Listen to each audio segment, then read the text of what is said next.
자, 안녕하세요, 여러분들. 전기 물리학 및 치료 양승훈 교수입니다. 자, 저번 시간에 이어서 물리적 인자 초음파 치료에 대해서 지금 계속 진행하고 있습니다.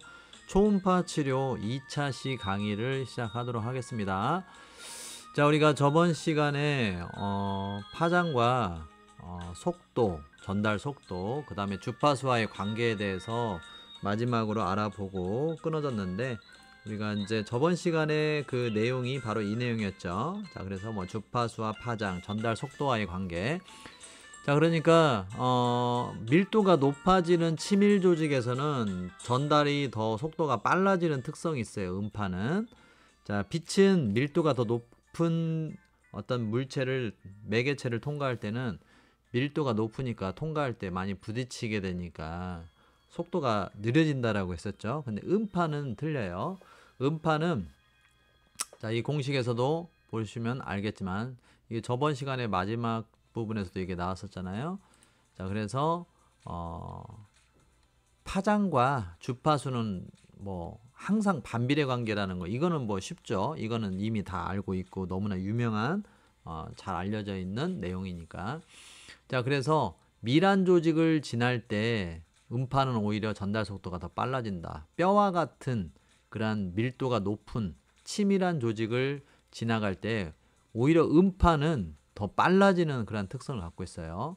자, 그러니까 속도가 어디가 있어요? 여기 보면 분자에 있죠. 그래서 뼈와 같이 밀도가 높은 조직을 통과할 때는 속도가 올라가니까, 속도가 올라가게 되면 더 밀도가 높으면 높아질수록 속도가 빨라지게 되면 분자니까 이렇게 비례관계니까 파장도 길어지게 되는 거죠. 숫자가 올라간다는 것은 파장이 길어진다라는 의미겠죠. 자, 그런데 파장이 길어진다라는 것은 의미가 뭐예요? 주파수의 관점에서는 주파수가 줄어든다라는 의미가 되겠죠. 자, 주파수가 줄어든다라는 건 뭐예요? 그러니까 밀도가 높은 물질을 지날 때 음파는 전달 속도는 빨라지게 되겠지만 이 숫자가 커지는 거겠죠. 전달 속도가 빨라진다라는 것은 파장은 길어지게 된다라는 거예요. 파장이 길어지고 늘어진다라는 것은 거기에서 어때요? 에너지를 많이 잃게 된다라는 의미죠. 우리가 그 컴퓨터 산란 효과에서도 말했잖아요. 당구공의 사례를 제가 들면서 얘기를 해줬듯이 내가 친 공이 앞에 있는 공에 부딪혔을 때 그 공을 밀어냄과 동시에 그 공에다가 내 공에 에너지를 전달하는 거잖아요. 그러면 그 내 공에 내가 처음에 친 그 공, 하얀 공, 그 공에 어때요? 속도는 떨어지겠죠. 즉 에너지는 그 내가 맞춘 공에다가 에너지를 전달하니까 내 공은 에너지가 줄어들죠. 줄어든 만큼 파장이 어떻게 된다고 했어요? 컴퓨터 산란 효과에서 길어지게 된다고 했잖아요. 자, 그러니까 파장이 길어진다라는 거, 즉 밀도가 높은 덴스한 조직을 지날 때 전달 속도는 빨라지겠지만 파장이 길어진다라고 하는 것은, 늘어진다라고 하는 것은 에너지를 그 부분에서 잃게 된다라는 거예요. 자, 그래서 뒤쪽에서 나오지만 뼈에서 온도가 많이 올라가는, 즉 뼈에서 흡수 개수가 높아지는 그런 현상이 일어나는 거예요. 자, 어쨌든 그 부분은 뒤쪽에서 다시 한번 설명을 하고요. 그래서 초음파는 이 3MHz는 여기 보면 침투 깊이를 나타내는 노란색 화살표가 어때요?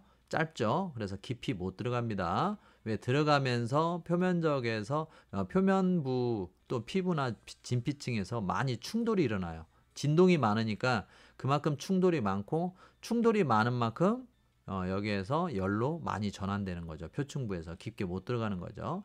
자, 반면에 1MHz 같은 경우는 3메가보다 3배 더 낮은 진동을 갖고 있기 때문에 진동을 통해서 이렇게 주변의 원자나 피부나 진피층의 그 원자나 분자와 충돌을 하면서 열이 발생되는데, 얘는 진동을 적게 하니까 그만큼 열 발생이 적게 깊게 이제 더 침투할 수 있는 효과가 일어나는 거죠. 자, 표면부에서 충돌이 적으니까 더 깊게 들어간다 이 말씀입니다. 그래서 여러분이 깊은 곳에 있는 뼈나 깊은 곳에 있는 심부 근육, 관절 주머니 이런 것들을 타겟으로 내가 한다. 그러면 1메가로 하는 게 좋고, 좀 표층부에 있는 상처나 조직 치유, 통증 뭐 이런 거를 위해서 치료할 때는 3메가로 하는 게 좋다. 이런 얘기를 드리고 싶습니다. 자, 그래서 아까도 희박 압축이 반복된다라고 얘기를 했죠. 초음파는 음파의 특성에 의해서. 그래서 압축이 나타나는 부분에서 이렇게 위상이 이렇게 올라가는 형태를 나타내죠. 그래서 희박 압축, 희박 압축, 희박 압축 이런 식으로 에너지 밀도가 계속 반복적으로 이렇게 얼터네이티브하게 바뀌는데, 그 바뀌는 그 압력 차에 의해서 이 초음파가 앞으로 진행해 나간다. 이런 얘기를 했어요. 그래서 종파라고 얘기를 했었죠. 자, 그 다음에 초음파에서 상당히 중요한 의미 중에 하나인 음장의 개념, 그 다음에 방상각의 개념, 이 두 개는 꼭 잘 알고 계셔야 돼요. 왜냐하면 국가고시에 다발 출제 빈도를 갖고 있는 내용 부분이니까요.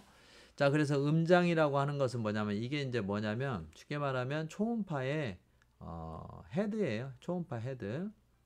그래서 쉽게 말하면 초음파, 아까도 제가 이제 여러분들 그려줬잖아요. 이렇게 사진으로 나타냈는데, 쉽게 말하면 초음파 도자의 끝부분입니다. 좀 구분이 잘 안 가면 제가 조금 더 이렇게 해서, 여기서 초음파가 나가는 거예요. 이렇게 나가는 거죠. 이게 이제 초음파 도자고, 좀 여러분들이 좀 잘 구분이 안 가면 제가 이렇게 표시를 이렇게 해둘게요. 자, 그래서 초음파 도자다. 이게 도자라고 한번 써볼까요? 자, 초음파 도자에서 초음파가 나오는데,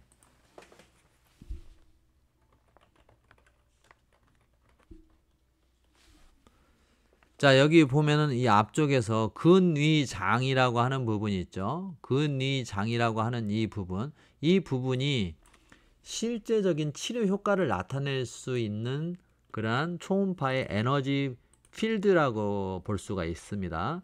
자, 원위장부터는 어때요? 이렇게 초음파의 균등한 에너지가 이렇게 확 퍼져버리죠. 퍼져버리게 되면 이 밀도도 낮아지고 치료 효과도 거의 크지가 않은 거예요. 그래서 실제적으로 초음파의 치료 효과를 맛볼 수 있는 범위는 이 근위장이라고 볼 수 있어요. 그러면 이 근위장이 길면 길어질수록 균등하게 이렇게 나오는 초음파의 에너지 범위의 이 레인지가 길어지면 길어질수록 좋을까요, 나쁠까요? 좋죠. 그렇죠. 자, 그래서 초음파의 근위장이 길어지면 길어질수록 좋은 건데, 이 근위장 같은 경우 이게 길어지려면 초음파 도자의 직경과 초음파의 주파수와 비례하니까, 쉽게 말하면 근위장이 길어지려면 도자의 크기도 커져야 되고 초음파의 주파수도 높아져야 돼요. 수치가. 자, 그러니까 이 초음파의 도자를 작은 것이 있고 큰 게 있는데, 작은 거 쓰는 것보다 큰 도자를 쓰는 게 더 좋다, 이 말씀입니다. 자, 그 다음에 초음파의 주파수도 낮은 주파수를 쓰는 것보다 높은 주파수를 썼을 때 이 근위장의 범위가, 이 가로 범위가 더 길어지기 때문에 치료의 유효성이 더 커질 수가 있는 거죠. 자, 그래서 여기 제가 밑에다가 하이라이트 해놨는데, 실제 치료의 목적으로 사용하는 에너지는 근위장 범위의 에너지가 실제 치료 목적에 활용될 수 있는 그러한 유효성이 있는 범위죠. 그래서 근위장이 길어지는 건 좋은 거다. 그리고 근위장이 길어지기 위해서는 초음파 직경이, 도자 직경이 커져야 되고 초음파의 주파수가 높아져야 된다라는 어떤 비례 상관관계를 갖고 있다라고 볼 수가 있겠고, 두 번째로는 방상각의 개념이 있는데요. 방상각, 디버전스 앵글이라고 하는데, 자, 이게 초음파의 도자예요. 마찬가지로 초음파의 도자인데, 초음파의 도자가 이게 이제 앞에서는 우리가 근위장으로 이렇게 배웠는데, 초음파의 도자가 여기서는 변환기 직경하고 방상각이 반비례로 이렇게 돼 있죠. 자, 방상각은 아까는 근위장이 길어지면, 수치적으로 길어지면 좋다라고 했어요, 나쁘다고 했어요? 앞쪽에서. 이 근위장의 길이가 길어지면 길어질수록 좋다고 했죠? 자, 그런데 방삼각의 입장에서는 방삼각은 자, 아까 원위각 얘기하면서 원위장 쪽에 가면 방삼각이 이게 퍼지죠. 퍼지는 건 좋은 게 아니라고 했어요. 퍼지면서 에너지 밀도가 낮아지면서 치료의 유효성이 떨어진다라고 했잖아요. 이 원위장 범위에서. 그러니까 이렇게 퍼지는 거는 좋은 게 아니에요. 자, 그러니까 이 퍼지는 이 각을 우리가 방삼각이라고 하는데 방삼각이 커지는 게 좋은 겁니까? 나쁜 겁니까? 자, 아까 근위장과는 반대죠. 오히려 방삼각이 커지는 것은 좋은 게 아니죠. 자, 그래서 방삼각의 개념에서는 오히려 이게 수치가 커지는 게 좋은 게 아니다 라고 생각을 하시면 되겠습니다. 그래서 방삼각 이코르 변환기 직경분의 1 또는 방삼각 이코르 주파수분의 1, 즉 변환기의 직경이 커지면 커질수록 방삼각은 작아지는 거예요. 방삼각이 작아지는 게 좋은 거라고 했잖아 아까. 그쵸? 이쪽은 6.5도, 이쪽은 4도죠. 그러니까 이 초음파 직경이 더 큰 게 조금만 퍼지죠. 근데 여기 초음파 직경이 도자의 직경이 작은 것은 더 많이 퍼지죠. 각도가 더 크잖아요. 자, 그래서 초음파 직경이 또 방삼각에 영향을 주는 또 인자로 나타낼 수 있는데 여기서는 반비례라고 볼 수가 있겠죠.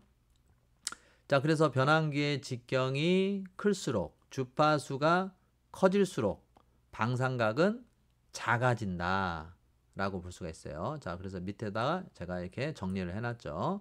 도자의 직경이 크거나 주파수가 높을수록 방삼각은 줄어든다. 방삼각이 줄어드는 게 좋은 거니까.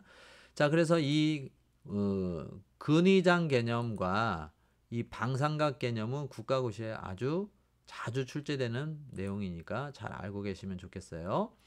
자, 그 다음에 이제 초음파 강도에서 BNR이라는 개념이 나와요. BNR이라는 것은 뭐냐면, 자, 여기 보게 되면, 비균질비 이렇게 나와 있죠. 그래서 비균질비가 우리 이제 영어 약어로 나타나면 BNR 이렇게 나타나는데 BNR 이꼬르 SAI분의 SPI입니다.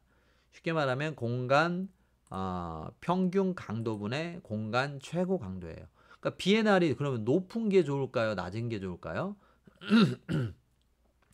BNR이 낮은 게 좋겠죠. 낮은 게. 그래서 여기 보게 되면 여섯 번째 줄 보면 1대1에 가까울수록 도자에서 에너지의 분배가 더 잘 되고 초음파 에너지에 집중된 지역에서의 조직 손상 위험도는 낮아질 수 있다. 줄어들 수 있다라는 거예요. 그래서 이 BNR이 높아지면 높아질수록 좋은 게 아니에요. 그래서 BNR이 낮아지는 게 좋다. 쉽게 말하면 공간 평균 강도분의 공간 최고 강도. 쉽게 말하면 어떤 학급의 성적을 조사하는데 분모는 반의 전체 학생들의 평균 점수. 뭐 수학이라고 합시다. 수학의 평균 점수가 60점이에요. 자, 그런데 분자는 뭐예요?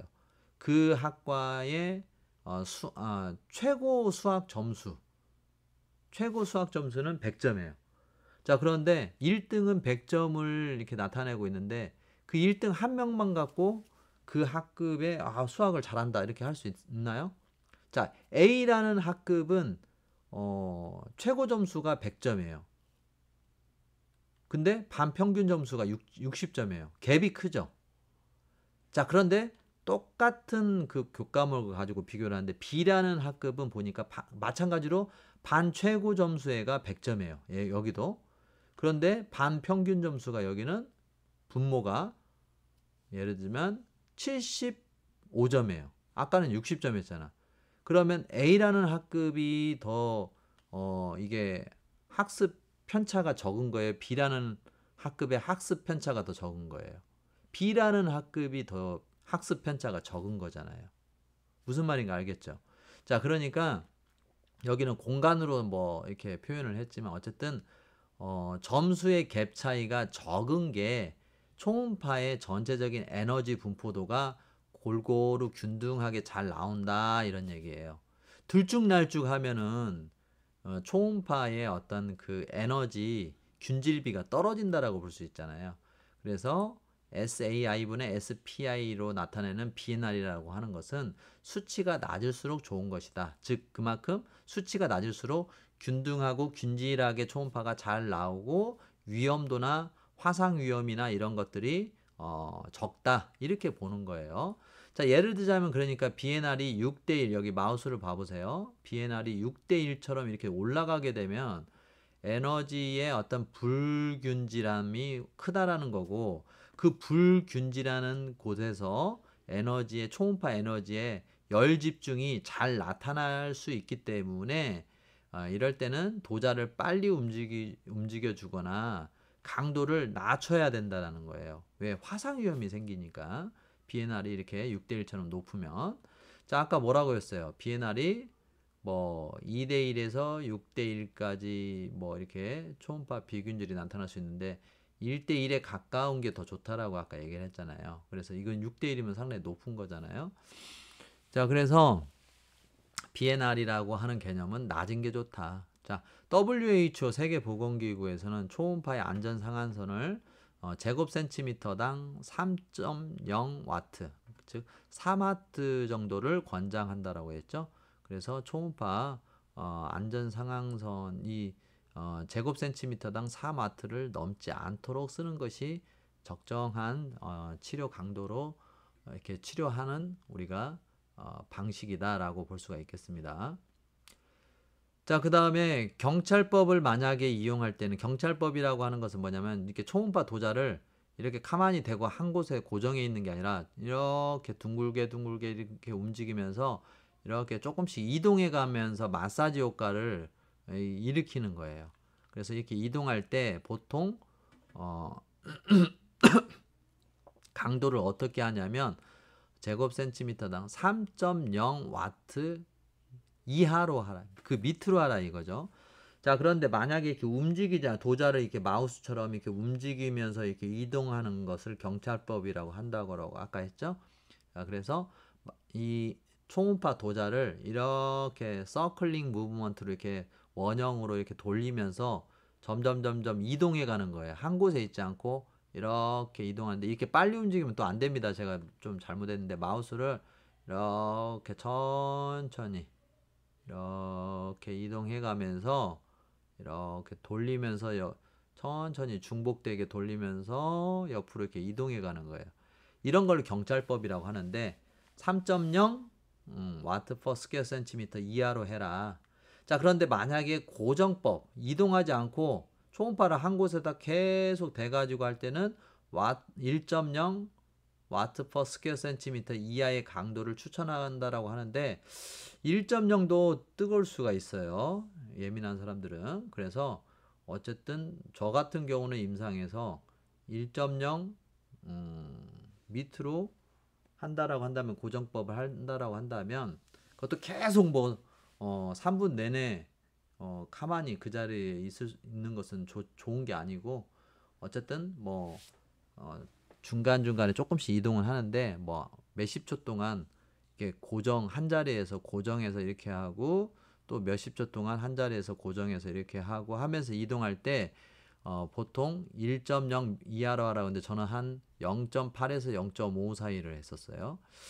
자, 그래서 어쨌든 1.0 밑으로 해야 된다 이 말입니다. 자, 그런데 고정법은 잘 추천되지 않아요, 요즘에는. 왜냐면 초음파는 고주파니까 깊은 곳으로 들어간다고 했잖아요. 깊은 곳으로 들어가서 심부에서 열화상을 일으키기 때문에 좀 고정법으로 한다라는 것은 환자들이 불편해하고 뜨거워하는 경우가 많이 있어요. 심부 조직에서. 자, 그래서 또 이 심부 조직에서 열이 발생되니까 표층 부분에서의 화상이나 이런 피부 변색이나 피부 이상 증세를 확인할 수가 없잖아요. 자, 그래서 사실은 요즘에는 고정법을 그렇게 많이 쓰지는 않는다.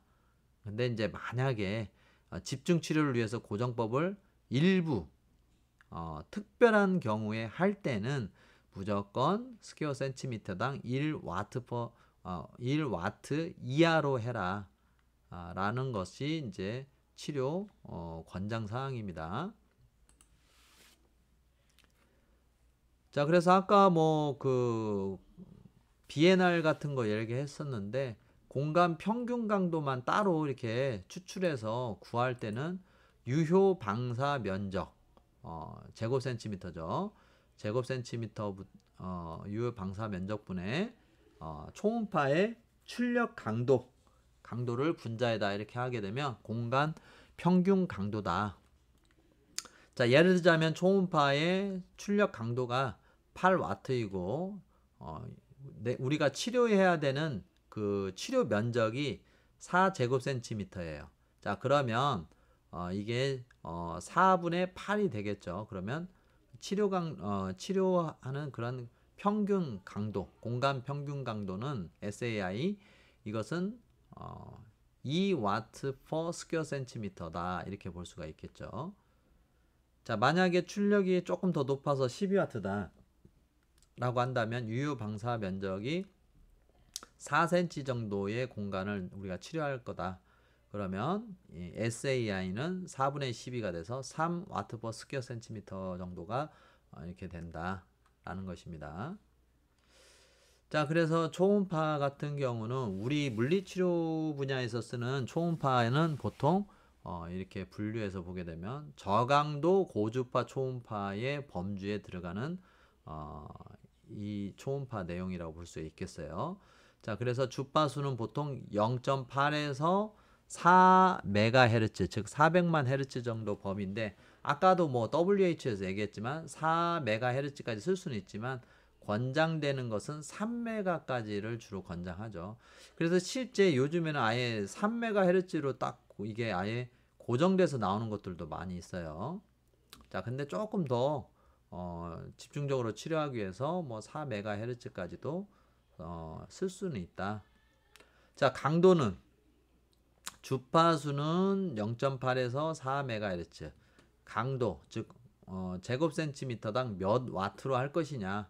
이 출력 강도는 0.1에서 3까지 씁니다. 자, 그래서 이 저강도 우리가 물리치료 분야에서 쓰는 저강도 고주파 초음파의 통상적인 사용 목적은 주로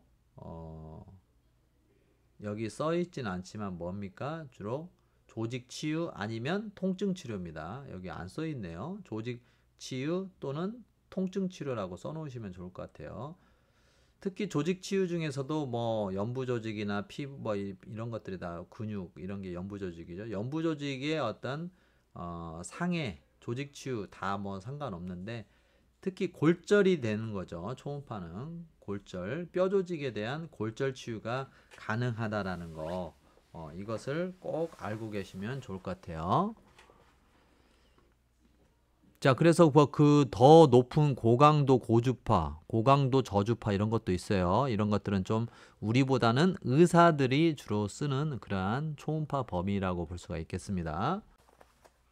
자, 다음으로는 초음파의 시간 최대 강도, 그 다음에 시간 평균 강도, 즉 TPI, TAI 개념이 있는데, 자, 연속 초음파를 치료할 때는 시간당 최대 강도나 시간당 평균 강도가 똑같아요. 그렇죠? 끊어지지 않고 계속 오는 거니까. 자, 그런데 맥동형 초음파를 쓸 때는 쉽게 말하면 오고 안 오고 초음파가 온 오프가 반복될 때는 어프가 얼마나 자주 나오느냐, 쉽게 말하면 쉬는 시간이 얼마나 자주 나오느냐, 이런 거에 따라서 시간 평균 강도가 커질 수도 있고 작아질 수도 있겠죠. 자, 그래서 이 통전주기 또는 뭐 순환주기로 봐도 돼요. 뭐 뒤쪽에서는 순환주기로 이렇게 여기는 또 순환주기로 나왔잖아요. 여기 자, 마우스 봐보세요.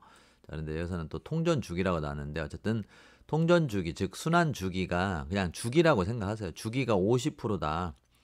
자, 그러면 뭐 0.5가 오는 시간이면 마찬가지로 0.5가 쉬는 시간이겠죠. 뭐 1이 최대값이라고 했을 때 구간이. 자, 이런 식으로 주기가 50이라고 한다면 시간 최대 강도가 제곱센티미터당 2와트예요. 자, 이거의 시간 평균 강도가 어떻게 되냐? 자, 그러면은 최대 강도가 2와트 per 스퀘어 센티미터니까 그걸 0.5로 나누면 뭐예요? 1이죠. 1와트 per 스퀘어 센티미터죠. 자, 이런 식으로 맥동 그 초음파에서는 자, 순환 주기가 어떻게 되느냐에 따라서 이게 이제 평균 시간당 평균 강도가 달라지게 된다. 자, 그래서 일부러 이렇게 시간당 평균 강도를 낮춰가지고 즉 맥동형을 써가지고 급성기 때 열작용이나 염증 반응을 줄여서 치료를 해야 되는 그러한 상황이 또 있죠. 급성기 때 급성기 환자들 여기 밑에서 제가 써놨죠. 급성기 환자들은 오히려 초기 때 병변 초기 때 열작용이나 염증 반응이 더 크게 확대되면 안 되니까 치료한다고 오히려 초과상관 태우는 격이 되니까 급성기 초기 때는 오히려 이런 순환 주기를 이렇게 조정을 해가지고 시간 평균 강도를 약화시키고 그런 열작용을 줄여주는 맥동형 초음파를 써야 된다. 단파에서도 우리가 배웠지만 단파에서도 급성기 때 맥동 단파를 쓰라고 이렇게 했었잖아요.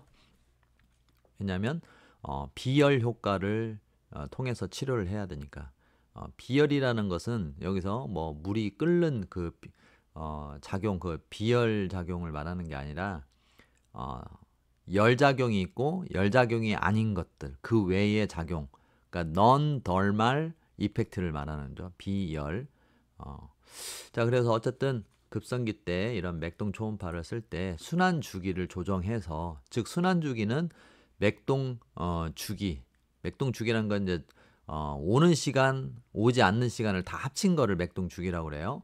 맥동 주기분에 그 중에서도 오는 시간이 분모가 되죠.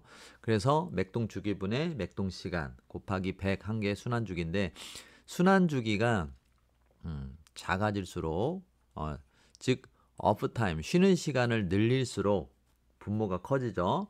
늘릴수록 순환 주기는 작아져요.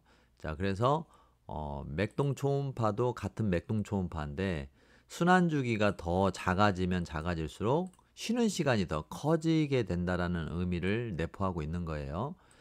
자, 그래서 이 분모는 역수의 관계니까 분모를 키우면 순환 주기 수치가 떨어지겠죠. 자, 그런데 여기 뭐 밑에 내용에도 제가 써놨지만 분모에 오프타임만 있는 게 아니라 온타임도 있어요. 이거를 건드려도 분모가 커지니까 전체 수치가 작아질 수도 물론 있겠지만 이 온타임은 위에도 있어요. 분자에도 있죠. 비례관계인. 그래서 얘를 건드리면 얘도 수치가 변화되니까 이 온타임을 건들지 말고 오프타임만 건들면은 자연적으로 순환 주기는 작아지죠. 이해하셨습니까? 자, 그래서 주로 뭐 온타임이 분모에 포함되어져 있긴 하지만 분자에도 있기 때문에 얘를 건들지 않고 독립적인 오프타임만 수치를 늘려주면은 순환 주기는 자동적으로 작아진다. 급성기 때. 자, 그래서 그런 내용들을 제가 여기다 쭉 써놨어요. 그래서 급성기 때는 비열작용하고 기계적 효과 중심으로만 치료하면 돼요. 왜? 열작용을 없애야 되는 거니까. 자, 그래서 초음파가 아닌 일반 전기 치료에서는 이 순환 주기를 감소시키게 되면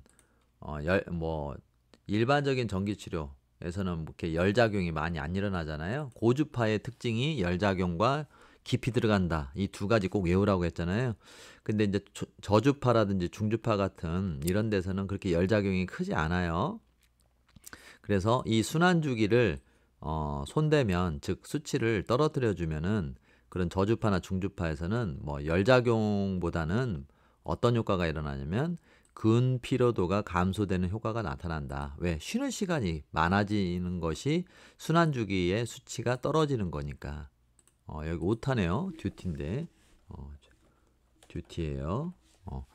자, 그래서 일반 전기 치료에서는 근피로 감소의 효과가 이런 고주파와 같은 초음파 영역에서는 열작용을 최소화시키고 비열 효과 및 기계적 효과 중심으로만 치료하게 되는 급성기에 적합한 그런 어떤 치료 모드로 만들 때 순환 주기를 낮춰주면 그러한 효과가 나타난다 라는 것입니다.